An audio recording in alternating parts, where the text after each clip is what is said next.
This is Dr. Dave Mathewson in his course on the book of Revelation. This is session number 9, Revelation chapters 4 and 5 continued.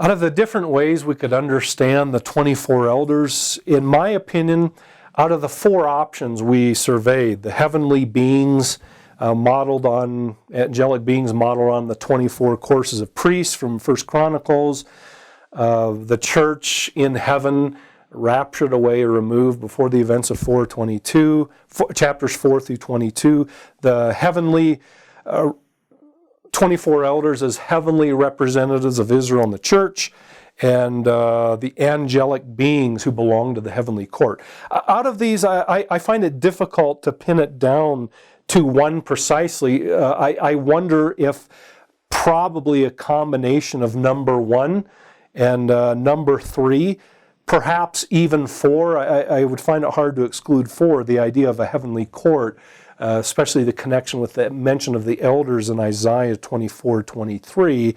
But that in any case, these then would be angelic beings who worship God and who function as the heavenly representatives of God's people on earth.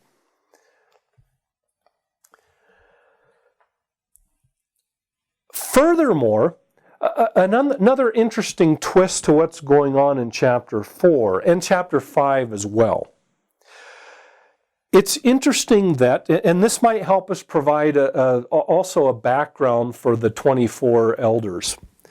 Interestingly, in some of the images in literature that depict the emperor in the context of the Roman world, the emperor is often described as accompanied by lictors or the closest thing would be basically bodyguards. So where the emperor would often go places or be at certain banquets or public events surrounded by lictors or bodyguards. Interestingly, according to Suetonius, the historian Suetonius, Domitian had 24 lictors that often accompanied him. So is it, and that Domitian, often these lictors would follow him, or when Domitian presided over games or other events, often he was accompanied by priests who intriguingly were described as wearing golden crowns. And in fact, in another literature in Asia Minor, the emperor priest who ran the emperor cult, priest responsible for the emperor cult, are also often depicted as wearing golden crowns.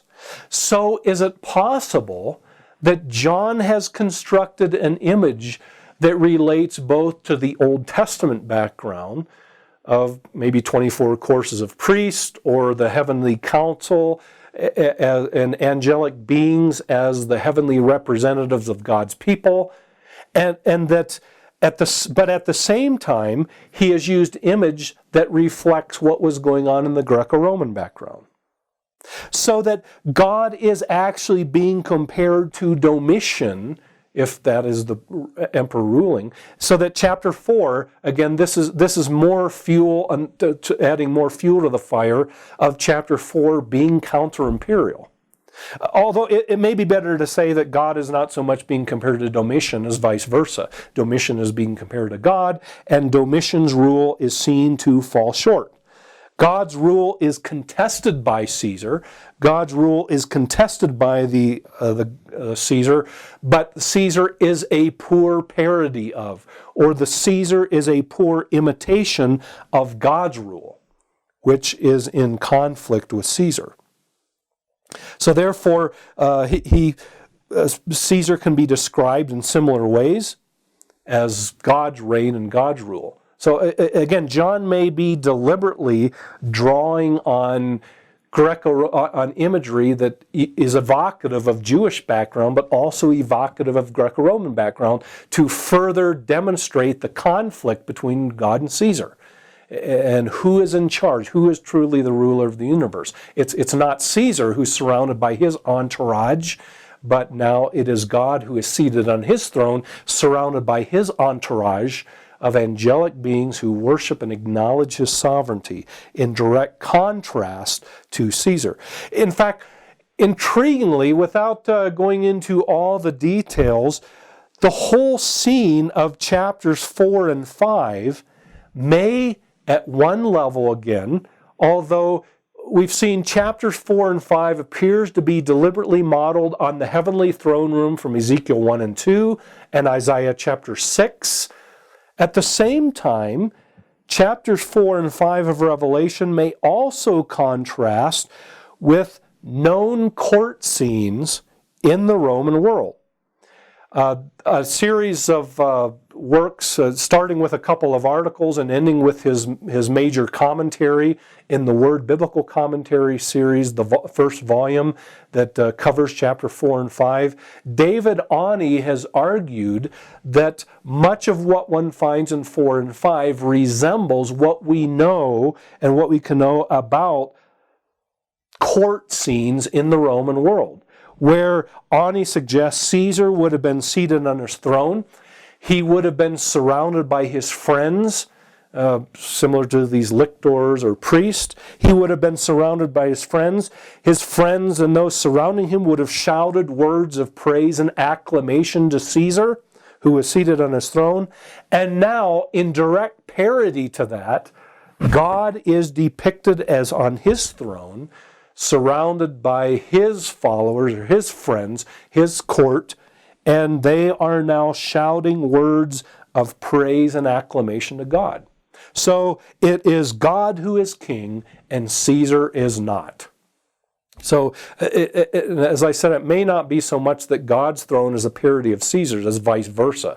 Caesar's throne is seen to be a parody, a poor parody and a deficient one of God's throne.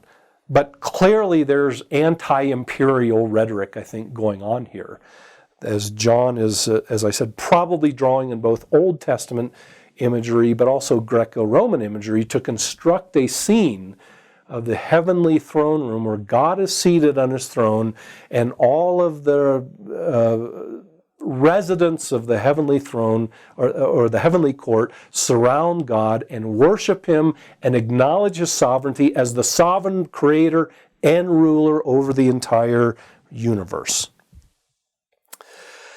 The other feature to draw attention to in relationship to this part of the environs surrounding the throne is this reference to a glassy sea, or a sea of glass, in starting with verse 4 again. Surrounding the throne are 4 other thrones, seated in them are 24 elders, and they were dressed in white, had crowns of gold on their heads.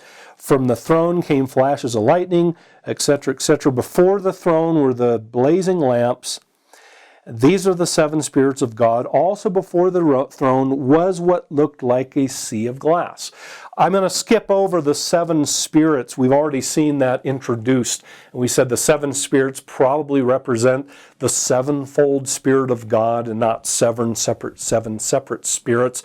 But 7 being an image of a symbol of perfection and completeness. Here is the fullness of God's Spirit, the complete Spirit of God, in connection with the throne of God. But what I want to focus on is actually 2 features, starting then with this glassy sea. Probably the sea of glass furthers the temple imagery. It probably represents the basin or laver in Solomon's temple. But also it appears that this sea of glass may represent, again, a feature that we find in Ezekiel's description of his throne vision back in Ezekiel chapter 1. In Ezekiel chapter 1 and verse 22, and as we said, John is heavily dependent on Ezekiel for Ezekiel chapters 1 and 2, especially for describing what he sees in John's own vision in chapter 4 and 5. But in chapter 1 and verse 22, I'll start with verse 19. When the living creatures moved, it kind of anticipates the next group that we'll look at, 4 living creatures. But when the living creatures moved, the wheels beside them moved, and when the living creatures rose from the ground, the wheels also rose. But let me skip down then to verse 22. Spread out above the heads of the living creatures was what looked like an expanse, sparkling like ice and awesome. So this vision of an expanse, sparkling, may resemble or may be the impetus for John's glassy sea that he now sees. But again, there's probably no reason to limit it to just one. Again, it may, given the temple imagery that one finds, if this is the throne, if this throne room scene is God's temple, then the background of the basin in Solomon's temple would certainly provide a fitting background. But since he's drawing on Ezekiel 1:22, this sparkling expanse may also provide the backdrop for what John sees. A further possible background would be the Red Sea, which I will argue plays a role elsewhere in Revelation. In fact, this, I think, becomes more apparent in chapter 15 and verse 2 of Revelation, where, intriguingly, you see the saints standing victorious, starting in chapter 15, in heaven, 15 verse 1. I saw in heaven another great and marvelous sign, 7 angels with the 7 last plagues, last, because with them God's wrath is completed. Now listen to this, verse 2. And I saw what looked like a sea of glass, from chapter 4, mixed with fire, and standing beside the sea, those who had been victorious over the beast and his image, and over the number of his name, and they held harps given to them by God, and they sang the song of Moses, the servant of God. So in chapter 15, you have this picture of the saints in a new exodus, being delivered from the oppression of evil and from Satan and the beast and the oppressive Roman Empire. Now they stand victorious, as Moses and the Israelites did, by the sea, and they sing the song of Moses, as the Israelites did. So having said that, this glassy sea in chapter 4 may also anticipate the Red Sea. And the point of this is probably, I think, simply this. In Revelation, the sea often is seen, and I think this was true back in the Exodus account as well, the sea is often understood as something that is evil. Later on, a beast will come out of the sea. The sea seems to be the same as the abyss, from which demonic beings come, from which evil comes. The sea is the home of the dead later on in Revelation. So the sea has all kinds of negative connotations in Revelation. And you can find this in Jewish literature as well. The sea is the home of the sea monster, the beast, that comes to oppress God's people. So what you find happening in chapter 4 already is the sea of chaos and evil has already been calmed and defeated. So what have God's people to fear? The sea of evil is already subdued and it's already calmed. To kind of anticipate, I think, not only does this anticipate chapter 15, where the people stand beside the sea, it's been calmed and subdued, but it also anticipates chapter 21 and verse 1, where the sea was no more. That is, the sea of evil and chaos has been removed, so that God now brings about a new creative act in Revelation chapter 21. So the idea, though, is all in God's dwelling, in God's temple, all is calm. The sea that will cause problem for God's people in Revelation has already been subdued and already been calmed by God's very presence and by His very sovereignty. The other feature to briefly draw your attention to is the thunder and lightning that comes from the throne in verse 5. From the throne came flashes of lightning and rumblings and peals of thunder. Interestingly, another allusion to the Exodus. and to Mount Sinai, clearly indicating a theophany, clearly also demonstrating that chapter 4 also is a scene of God on his throne ready to judge. And we'll see again, part of what happens starting with chapter 6 is God begins to judge this creation and wicked humanity in establishing his kingdom. This then provides us with the backdrop for the next group in verses 6 through 8, and that is the 4 living creatures. This is apocalyptic symbolism at its best. Again, you have these creatures that have animal features. They have human features as well. One of them looks like a lion, one looks like an ox, one looks like a human being, another looks like a flying eagle. They all have 6 wings. They have eyes all over them. Really strange creatures indeed. Again, this is apocalyptic symbolism at its best. Clearly, John draws his inspiration from this from Ezekiel chapter 1. We already read about the living creatures in Ezekiel, but also some of the language of 6 wings, etc., come out of Isaiah chapter 6. So again, John is drawing on his prophetic predecessors to construct the scene to make clear exactly what he saw is in continuity with what other prophets of the past. Again, he's sort of taking on their mantle. But now John writes in light of fulfillment of Jesus Christ, who will appear on the scene in chapter 5. What you end up having then, I think, is this picture that John constructs of, we said the throne is at the center, and in broadening concentric circles, you have the 24 elders next, and then I think we're to picture the 4 living creatures outside of them. And the creatures and the elders have the same function. They are to worship God day and night. They are to offer God ceaseless praise because he is the creator of all things and because he is the sovereign ruler over all of his creation. Given the background of Ezekiel and Isaiah, we are probably to understand these 4 living creatures as angelic beings, much like the 24 elders. And again, the important point I want to stress is it's not so much important to figure out exactly or precisely who they are or to identify them as it is to recognize their function of praise, ceaseless praise and worship of the one seated on the throne. One of the questions that could be raised is why 4? To go back to our discussion of symbolism, we said even the numbers in Revelation are to be taken not for their strict mathematical value or numerical precision, but for what they connote symbolically. And we saw number 4 is the number that was symbolic of the entire earth. It represented the entire earth. So these 4, such as the 4 corners of the earth, suggesting that these 4 living creatures are probably heavenly angelic beings that represent all of created order. This is the heavenly counterpart of all of creation.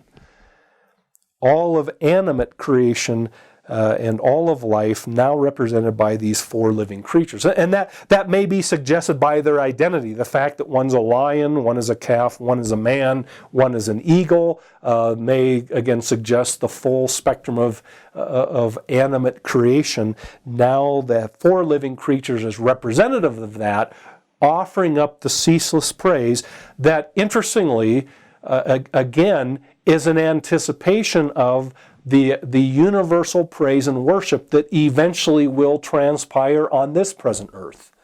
A present earth that now, at this time, contests God's sovereignty and worship of God. So the point of all this is all of heaven acknowledges God's sovereignty. All of heaven, or heaven is a place where God's sovereignty as creator and ruler over the universe is fully acknowledged by all of heaven, worshiping, offering praise and worship to God.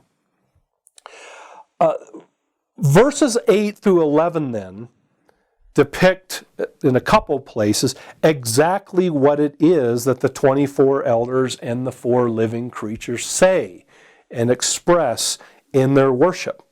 And again, if I can read that, starting at verse 8, each of the 4 living creatures, day and night, never stop saying, "Holy, holy, holy is the Lord God Almighty, who was and who is to come." And when the creatures do this, then the 24 elders bow down, and here's what they sing in verse 11, "You are worthy, our Lord and God, to receive glory and honor and power, because you created all things, and by your will they were created, and they have their being." In other words, the point is, God is worthy of worship because He is the sovereign creator of all He is, all that there is. He is the holy, sovereign, almighty God who is the creator of all who is and who is sovereign over all creation. And for that reason, God is worthy of worship. In other words, if I can be pastoral for just a moment, when we think in terms of worship and why do we worship, sometimes I think that we think that somehow God needs our worship, that God is simply waiting on His creatures to come and worship, and He feeds off our worship, and somehow He needs our worship. Or that God is up there watching down and waiting to make sure we get our worship right, that we sing the right worship songs, and we do things in the right way, lest God goes away disappointed because He didn't receive the worship that He wanted, or again, that somehow God needs our worship to sort of boost His ego or something like that. But Revelation chapter 4 reminds us, no, the reason we worship God is solely because He's worthy of it and because He is deserving of it. God does not need our worship. God does not need His ego boosted by the worship of His Creator. God does not need our worships to find fulfillment and personal fulfillment. He does not need our worships because He is so lonely that he needs someone to recognize His worth. Instead, we worship God solely because He is worthy of it. Because He is the sovereign creator of all that is. Because He is the holy, almighty God that is sovereign over all His creation. For that reason alone, the church must worship and should worship God who is seated on the throne. So in a sense, Revelation 4 and 5 reminds us then of a true reality that transcends our earthly reality. It reminds us of who is really in control. It reminds us of who is really worthy of our worship in a context and in an environment where that is contested, and we're in a world that refuses to acknowledge God's sovereignty. Revelation begins by a vision that is truly real and truly true, that transcends our earthly reality. At the same time, Revelation then 4 and 5 anticipates a day when all of creation will acknowledge God's sovereignty, when all of creation will worship God as the creator of all that there is, where God's will be done on earth as it is in heaven. Chapter 4 and 5 then reminds us that what takes place in heaven has yet to be, but will be accomplished here on earth, despite the fact that earth contests it, and earth is a place where that is resisted. But in advance of that, Revelation chapter 4 and 5 reminds us that we join heaven now in worshiping God. When we, in light of the Lord's Prayer, "Thy kingdom come, Thy will be done on earth as it is in heaven," although we still await that in Revelation 21 and 22, already when the church gathers to worship in Revelation or in the first century or at any other time, the church joins in heaven in acknowledging God's sovereignty, in already worshiping God and acknowledging that God is the sovereign ruler over all the universe in a world that contests it and refuses to acknowledge it. Also, chapter 4 and 5, by providing this vision of worship, chapter 4 and 5 exposes and overthrows all our modern day idols. Anything that would compete with the worship and sovereignty that only God deserves. And reminds us that to give the worship and allegiance to anything or anyone or into any group or nation or entity, to give them the worship and allegiance that only God deserves, is nothing less than idolatry. A couple of other interesting things about this text. First of all, just to, again, debunk kind of a modern day popular notion.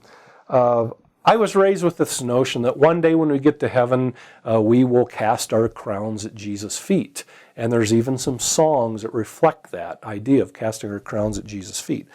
The only place I think, unless I'm wrong, the only place you find that notion is Revelation 4, verse 10. They lay their crowns before the throne. Who is it that's laying the crowns before the throne? It's the 24 elders. Who are the 24 elders?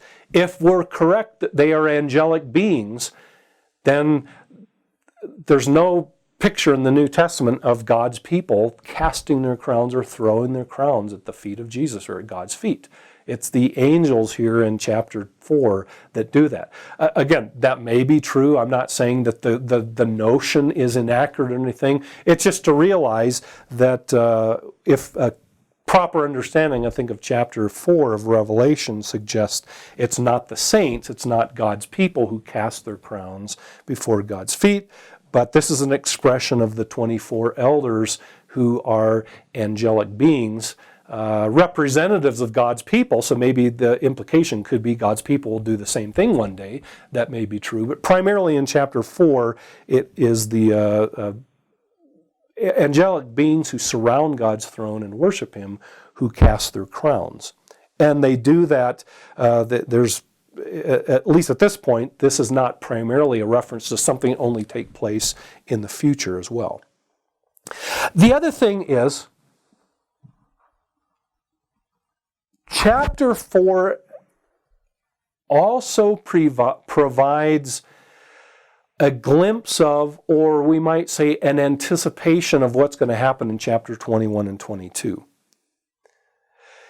Is especially the final hymn that the 24 elders sing in 4, but also the hymn that the living creatures sing. But this last hymn, "You are worthy, our Lord and God, to receive glory and honor and power, for you created all things, and by your will they were created and have their being." And interestingly, as we said later, the emergence of the rainbow, if it alludes, as most commentaries think, to Genesis chapter 6, and the rainbow after the flood that represented God's covenant, His commitment to creation, putting that all together, it seems to me that the fact that God is celebrated and worshipped as the creator of all things anticipates or suggests the fact, therefore, that God is fully able and powerful enough to perform new creative acts, especially the new creation in Revelation 21 and 22. So already, and again, this may even be wrapped up with the rainbow as a demonstration of God's faithfulness to His creation. As the sovereign creator of all things, who is worthy of worship, God is able to bring about a new creation, which He in fact will do in Revelation 21 and 22. So, the fact that God is seated on His throne, surrounded by His heavenly entourage, who render Him ceaseless praise and worship, who acknowledge His sovereignty as the sovereign ruler over all creation, as the sovereign creator of all. Now we are prepared to move on to chapter 5. This sets the tone for chapter 5. And as we said, chapter 4 provides the backdrop for, or provides the setting for what one finds in chapter 5. So chapter 5 then is a continuation of the vision in chapter 4. And as we've already mentioned, it's linked by the image of the throne.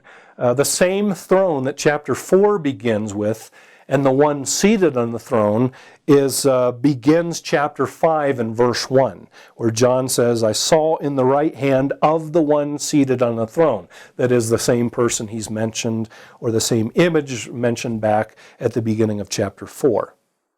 Now, as I did with chapter 4, I want to read to you chapter 5.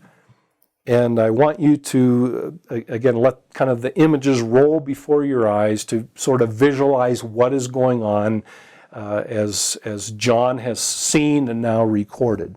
So Revelation chapter 5 and verse 1. Then I saw in the right hand of him who sat on the throne a scroll with writing on both sides. And the scroll was sealed with 7 seals. And I saw a mighty angel proclaiming in a loud voice, Who is worthy to break the seals and to open the scroll? But no one in heaven or on earth or under the earth could open the scroll or even look inside of it. I wept and wept, or I wept greatly, because no one was found who was worthy to open the scroll or look inside. Then one of the elders said to me, Do not weep. See, the Lion of the tribe of Judah, the Root of David, has triumphed. He is able to open the scroll and its 7 seals. Then I looked, and I saw a lamb, looking as if it had been slain, standing in the center of the throne, encircled by the 4 living creatures and the elders. He had 7 horns and 7 eyes, which are the 7 spirits of God sent out into all the earth. He came and he took the scroll from the right hand of the one who sits on the throne. And when he had taken it, the 4 living creatures and the 24 elders fell down before the Lamb. Each one had a harp, and they were holding golden bowls full of incense, which are the prayers of the saints. And they sang a new song. You are worthy to take the scroll and to open its seals, because you were slain, and with your blood you purchased people for God, people from every tribe and language and people and nation. You have made them to be a kingdom of priests to serve our God, and they will reign on the earth. Then I looked, and I heard the voice of many angels, numbering thousands upon thousands, and 10,000s upon 10,000s. They encircled the throne and the living creatures and the elders. In a loud voice they sang, Worthy is the Lamb who was slain, to receive power and wealth and wisdom and strength and honor and glory and praise. Then I heard every creature in heaven and on earth and under the earth and on the sea and all that is in them singing, To him who sits on the throne and to the Lamb be praise and honor and glory and power forever and ever. Then the 4 living creatures said, Amen, and the elders, the 24 elders, fell down and they worshiped.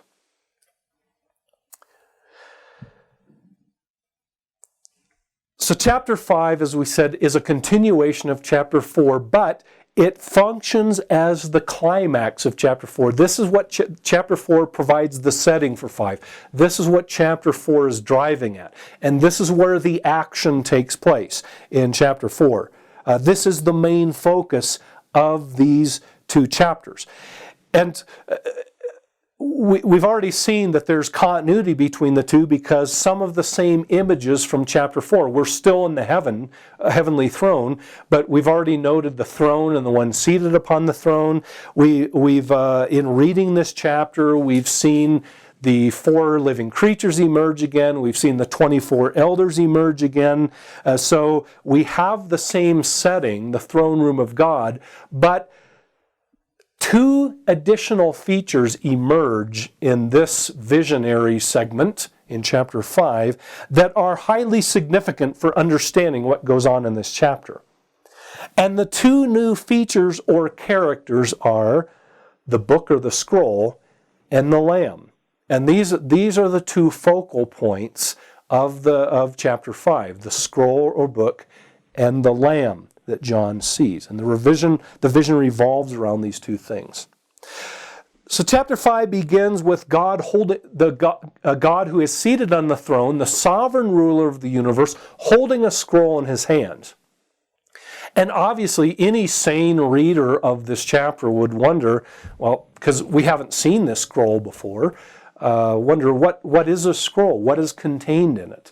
Why is God holding this scroll in his right hand? The right hand being a symbol of authority and power. Why is the one on the throne holding this scroll in his right hand? What does it contain? Why is it significant? First of all, this image probably, though the image of a scroll could have background or multiple backgrounds in a number of scrolls and documents that would have been familiar in the Greco-Roman world, such as documents written on either side, known as an epistograph, or wills and testaments and things like that. There's a number of things that John's scroll could resemble, but at the heart of it, John's scroll primarily recalls Ezekiel's in chapter 2, where starting in verse 9, this is Ezekiel 2 and 9, which is part of Ezekiel's throne room vision, starting in chapter 1, that John draws on. Now in chapter 2, verse 9, then I looked, and I saw a hand stretched out to me. In it was a scroll which he unrolled before me. Now listen to this. On both sides of it were written words. So Ezekiel sees a scroll that has writing on both sides, which resembles exactly what John's is. There's obviously some differences. John's has 7 seals, and it's not unrolled before him. At least in this scene, it's not. And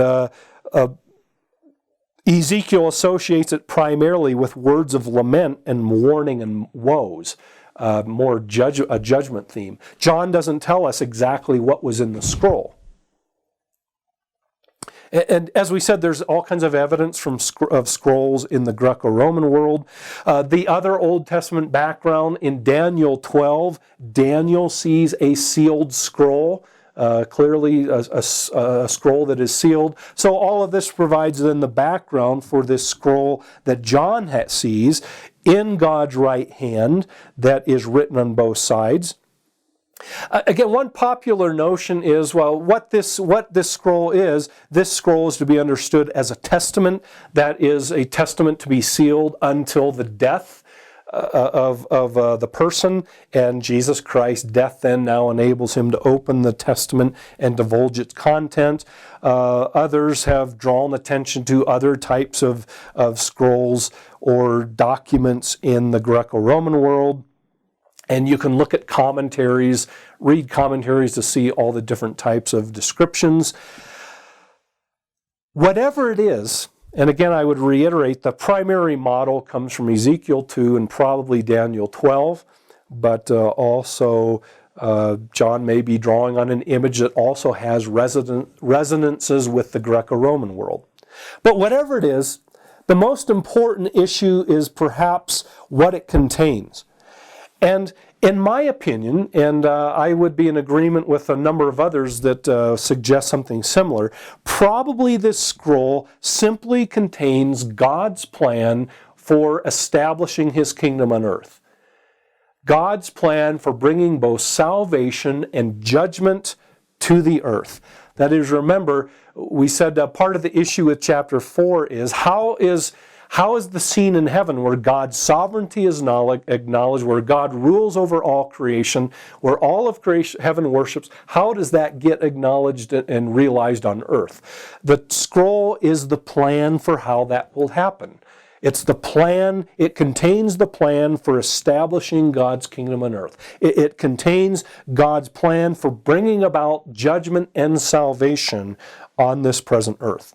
And now God sovereignly holds that plan in his hands, symbolized by a scroll. So again, I don't think we should see a literal scroll, especially since later on the lamb is going to come and take it. And how do you envision a lamb coming up and taking a scroll, at least literally? So that, again, the scroll functions as a symbol of God's plan to establish his kingdom through judgment and salvation upon the earth.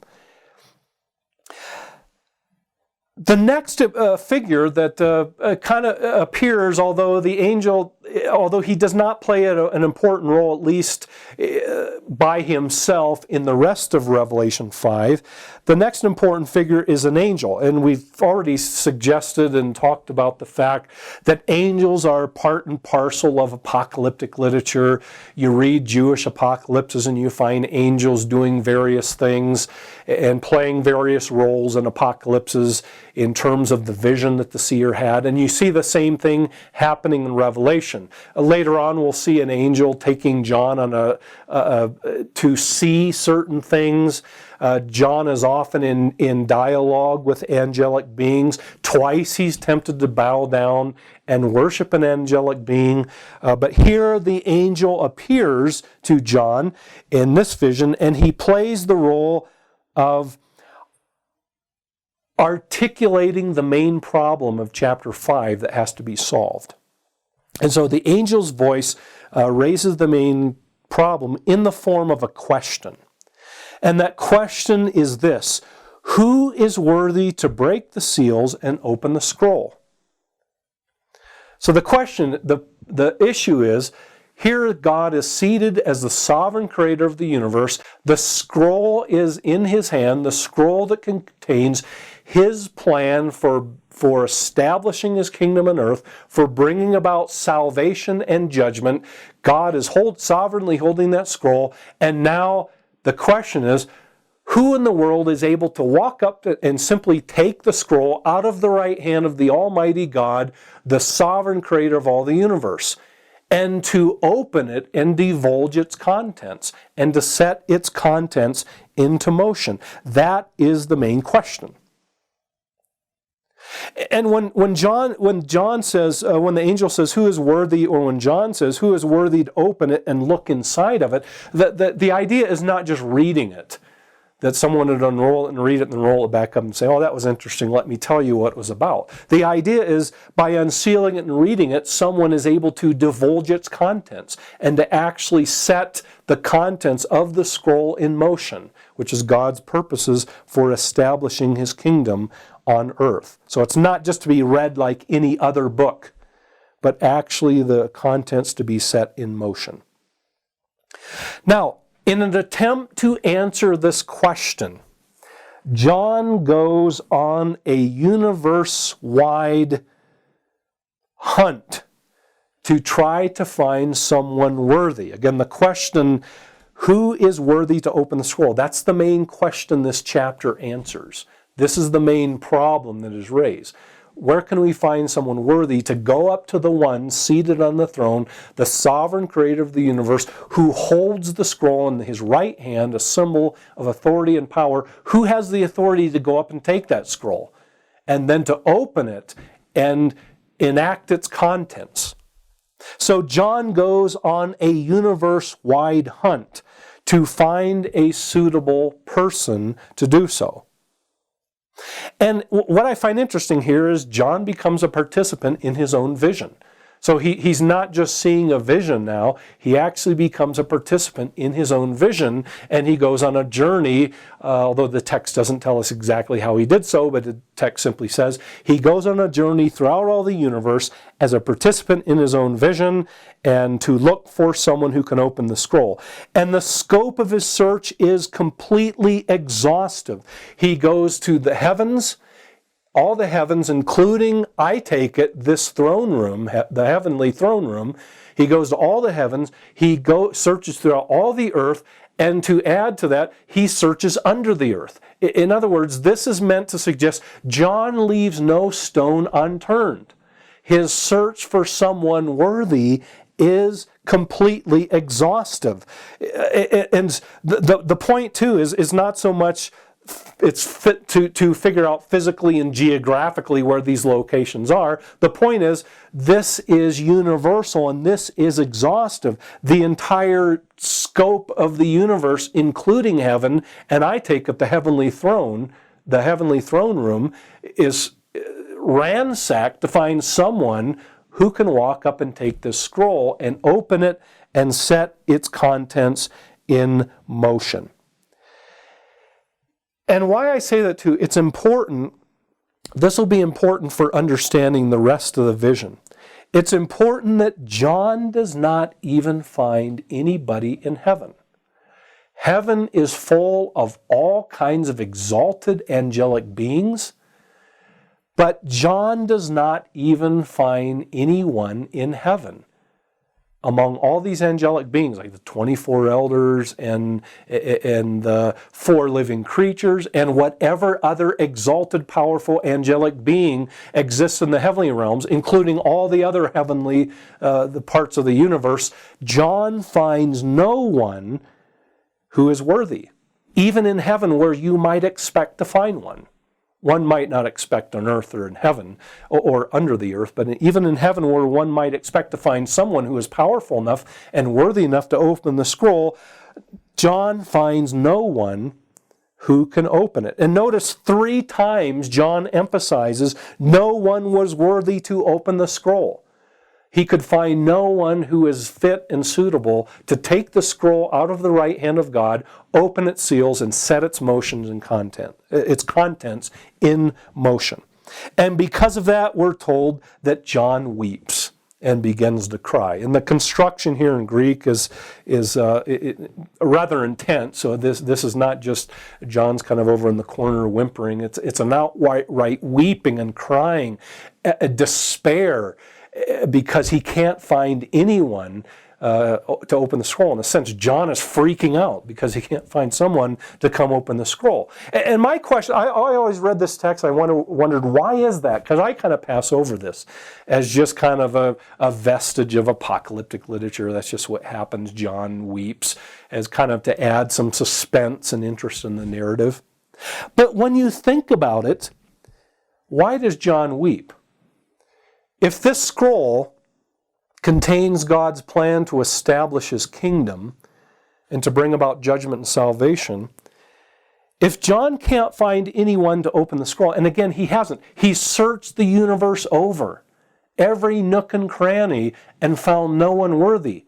If he cannot find no one worthy, then there is no salvation for God's people. If John cannot find anyone worthy, then there is no vindication for God's people who are suffering. If John cannot find anyone worthy, there is no justice on this earth. If John cannot find anyone worthy, the church's suffering is in complete vain, and their sacrifice, even those that sacrifice to death, it's in vain. If John does not find anyone worthy, there is no hope for God's people. There's no justice in the world. There is no salvation for God's people. And so John weeps, and no wonder he weeps. One of the 24 elders that we were introduced to back in chapter 4 then interrupts John's weeping with good news. That is, there is someone worthy who has been found. There is someone worthy to open the scroll. And that is a person that one of the 24 elders introduces as the Lion of the tribe of Judah. Now, what I want to emphasize here, this will become important, is John only hears about this. The elder tells John in a speech that there's someone. So John hasn't seen this person yet. The elder simply says, there is someone worthy. It is the Lion of the tribe of Judah. Using Old Testament imagery from Genesis chapter 49 and verse 9, also Isaiah chapter 11 and verse 1, this imagery of the tribe of Messiah, king from the line of Judah, and a lion as well. This is the one the angel says, this Lion from the tribe of Judah, from the root of David. Again, a theme from Isaiah. This person has triumphed or conquered, the same word used back in chapters 2 and 3 of the church's overcoming. Now this lion from the tribe of Judah, a clear reference to Jesus as the Messiah, has overcome or conquered or triumphed, depending on your English translation. And so he is able, because he has overcome and triumphed, he is able to open the scroll and the 7 seals in order to divulge its content. Now, it's interesting, the author does not tell us specifically at this point how the lion from the tribe of Judah has overcome. One would expect through a display of might and power, perhaps military power, as one who is depicted as a lion and from the tribe of Judah. And so as one might perhaps read this and expect, he must have overcome through a display of might and power, and therefore he is now able to overcome, or he is now able to take the scroll out of the right hand of God, to take away its seals and to divulge its content and to set the content in motion. And that is, again, as a reminder, the scroll contains God's plan of establishing his kingdom on earth, bringing about salvation and judgment. What follows is one of the greatest paradoxes in the book of Revelation, if not in the entire New Testament, and maybe in the entire Bible. The elder has introduced John through speech, simply communicating to him and telling him that there is someone, there is a lion from the tribe of Judah, the root of David, who has already overcome, perhaps conjuring up ideas of military victory and might. This person has overcome, and that's what John hears. Now, what happens is what John sees next is anything but a conquering lion from the tribe of Judah. Instead, when John turns around, he sees a lamb standing as slain. He sees a lamb who looks as if it had been slaughtered. The fact that literally the text says it appears as slaughtered, by that John doesn't mean, well, it looked like he slaughtered, but he really wasn't. He more likely means that the lamb looks as if he was slaughtered because he actually was, but now he stands alive before John, but he still looks as if he were slaughtered because he actually was. So John is not questioning, saying he kind of looks like he was slaughtered or slain, but he really wasn't. But what is intriguing is the paradox or the tension between John seeing, John hearing the solution. The solution is that John hears, there's a lion from the tribe of Judah who has overcome. But when he turns to see the lion of the tribe of Judah, he doesn't see a lion, he sees just the opposite. He sees a lamb, and moreover, a lamb that has been slain or slaughtered. Probably the background from this is the Passover lamb of the Exodus, and as well as also the suffering servant from Isaiah chapter 53, the lamb that was slaughtered. But the paradox is startling. A lion that now looks like a lamb. This will be an important, actually introduces an important principle that we're going to see elsewhere in Revelation, and will actually help us, I think, make sense of a couple other places in Revelation that have been disputed as far as how you interpret them. And that is this.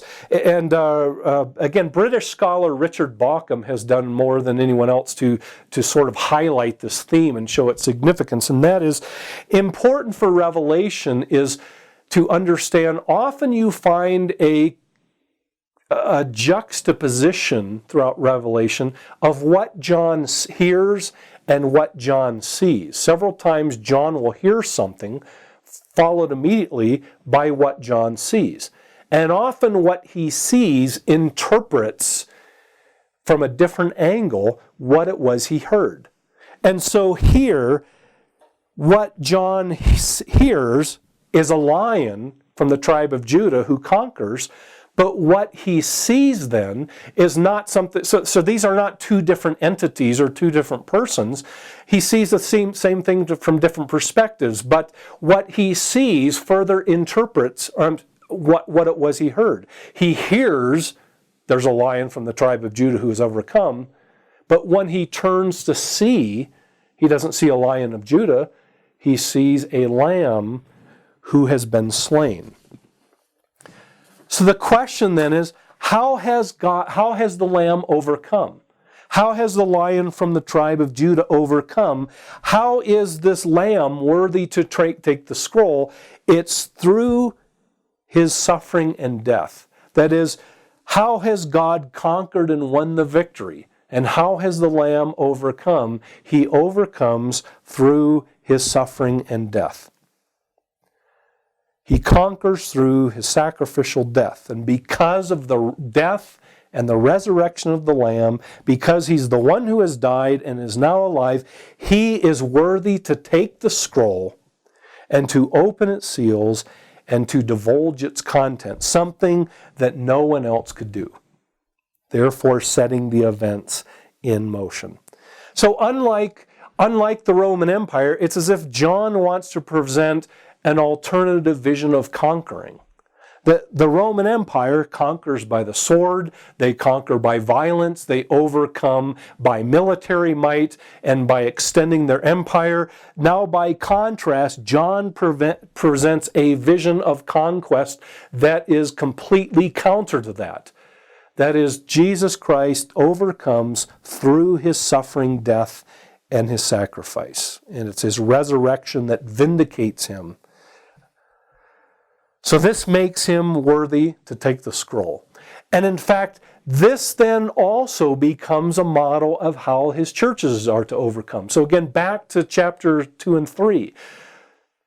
There was a promise made to those who would overcome. How were they to overcome? How were they to conquer and be victorious? In the same way the Lamb does. Through his faithful, suffering witness. And through their faithful, sacrificing witness, the church will overcome in the same way that the Lamb does. What happens next then? Again, you begin to find a number of verbs of action, indicative verbs that carry the story and the scene along. In verse 7, we find, I think, what is the climax of chapter 5. This is what everything is leading up to. Finally, the Lamb, in 7, he came and he took the scroll from the right hand of the one seated on the throne. This is the climax of the scene. In fact, the verb tense of the verb took is in what is called the perfect tense in Greek, which is one of the tenses an author can use to foreground an activity, to make it stand out from everything else. And that's exactly what John is doing here by using the perfect tense form in Greek of this verb took. John wants this to stick out. This is the climax. This is the centerpiece of chapter 5. This is what the whole vision has been leading to. This is the solution to the problem raised by the angel. Who can take the scroll? Here he is. The Lamb who is slain, who has conquered through his sacrificial death, is now worthy to come and take the scroll from the right hand of the one who is seated on the throne. Now, one of the questions that this raises, I think, is who is it that can simply walk up to the one who is seated on the throne and snatch the scroll from his hand? Remember, this is the sovereign God who is seated on the throne, who holds the scroll in his hands, the plan for establishing his kingdom on earth, for judgment and salvation. Who can simply walk right up and simply snatch the scroll from his hand? Who is worthy and fit enough to do that? And notice, too, that It's interesting that the Lamb, and this is related to something we've mentioned previously, it's intriguing that the Lamb just sort of emerges from the throne. You don't see all of a sudden, as you see in some interesting scenes in science fiction movies or something like that, you don't see a crowd parting and some warrior walks up to the throne. You don't see the Lamb coming from outside or simply, I missed that person standing over there, and then the Lamb comes and enters the throne room. Instead, the Lamb just sort of emerges from the center of the throne. He doesn't come from the outside. Furthermore, we've already said, remember, John has looked everywhere, including in heaven. So it's not as if this is somebody John missed. John looked throughout heaven and he didn't find, and it's not presented as if, he missed the Lamb. Somehow he failed to see the Lamb. No, he's looked all over the place. He's looked throughout the heavens and he's found no one. So that raises the question, who is this person who can simply walk up to the throne and take the scroll out of the right hand of the one seated on the throne? And who is this person who emerges from the throne when John has already looked throughout the heavens and even the most exalted angelic being is not worthy to take the scroll? Who is this person who emerges from the throne and now takes a scroll from the right hand of the one seated on the throne? The point, I think, is that this is no ordinary figure. This is someone who is greater than anyone else in the universe. Even the highest and exalted and most powerful angelic being, this is none other than God himself. This is someone who's on the divide between God and all of creation. This person stands on the God side of the divide. This is someone who shares in the very being of God. This is someone who is unique and none other than God himself. As I think the rest of Revelation chapter 5 will demonstrate. But now that the crucial event has happened, now that the dilemma has been solved, who is worthy to open the scroll? Now that someone has been found worthy, but kind of ironically through his sacrificial death and resurrection, and now that the event of taking the scroll has happened, now that the dilemma has been solved, we are now prepared for the rest of the chapter where heaven is going to respond to this unique event. And next time we'll look at heaven's response to the Lamb taking the scroll and preparing to open it and enact its contents.